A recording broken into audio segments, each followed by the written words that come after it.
আসসালামু আলাইকুম, কেমন আছেন সবাই? আশা করি সবাই ভালো আছেন। আলহামদুলিল্লাহ, আপনাদের দোয়া আমিও ভালো আছি অনেক। তরমুজটা অনেক লাল, যে এই প্রথমেই মনে হয় লাল হয়েছে, আর খুব মিষ্টিও ছিল। ভালো লাগলো তরমুজটা।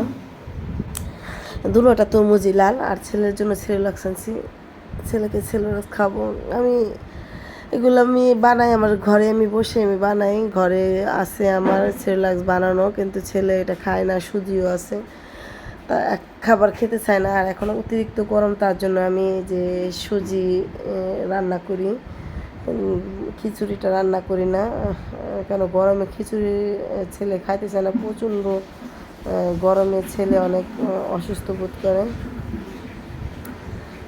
আর তার জন্য আমি সেরেলাক্সটা কিনে আনছি, যে সেরেলাক্সটা খায় আমার ছেলে, তার জন্য আনছি। সেরেলাক্সের সাথে সাথে অবশ্যই আমি এটাই খাওয়াই না, আমি সুজি যেগুলো আমি বানাইছি সেগুলো খাই। এক খাবার আসলে খাইতে চাই না, আসলে এক খাবার না। আমি অনেক কিছু দিয়ে একটা সেরেলাক্স বানাইছি, তারপর আবার শুধু চাউল দিয়ে, চাউল আর ওটস দিয়ে বানাইছি। তারপর আবার শুধু ওটস দিয়ে আমি একটা সুজি বানাইছি।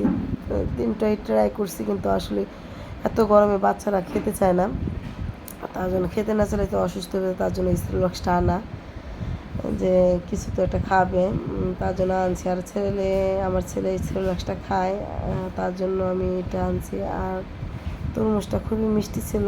আর আমি তখন রান্না বসাই দিছি, রান্না করব ঢেঁড়স ভাজি করব, আর রান্না করব হলো বেগুন ভাজি, আর চাল কুমড়া দিয়ে চিংড়ি মাছ দিয়ে রান্না করব। সবই ভালো হয়েছিল, কিন্তু চাল কুমড়া তরকারিটা একটু পোড়া লেগে গেছে আর কি, নিচ দিয়ে লেগে গেছে। ভালো লাগছে, কিন্তু কালারটা নষ্ট হয়ে গেছে। আর এই তো ছেলে মেয়ে মাদ্রাসাতে আসছে দেখে আমি তরমুজটা কেটে দিছি, ওরা খাইছে। আর এই তো তরকারিটা আমার হয়ে গেছে। আর সবসময় বলি যে বয়স দেব না, কেন বয়স, আমি এত কথা বলতে পারি না, আর সুন্দর করে কথা বলতে পারি না। আর আপনাদের মনে ভিডিওটা ভালো লাগে না, তার জন্য লাইক কমেন্ট শেয়ার হয় না। তাই ভাবছি যে কথাই বলবো না, কিন্তু আবার বলি যে কথা এমনি তো লাইকও পড়ে না, শেয়ারও পড়ে না, কমেন্টও করেন না, তা ভালো লাগে না দেখি। কমেন্ট শেয়ার লাইক কেউই দেন না। আরও যদি বয়স না দিই তাহলে লাইক কমেন্ট শেয়ার করবে না, তার জন্য আর কি দেওয়া।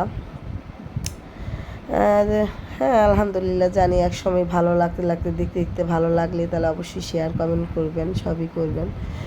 ভালো লাগে না দেখে দেন না, যাই হোক, তারপর ভিডিওটা দেখবেন, কোনো এক সময় ভালো লাগবে। আর আমি তো ওই যে সবজির ময়লাগুলো ফালাই না, সেগুলো আমি জমায় তারপর আমি ছাদে নিয়ে একটা আর কি ইয়েতে রাখি, গাছে দিই। আর একটা ইয়েতে আমি রাখি, পটের মধ্যে রাখি, যে সবগুলো সবজি এগুলো পরে আবার ইয়ে করি।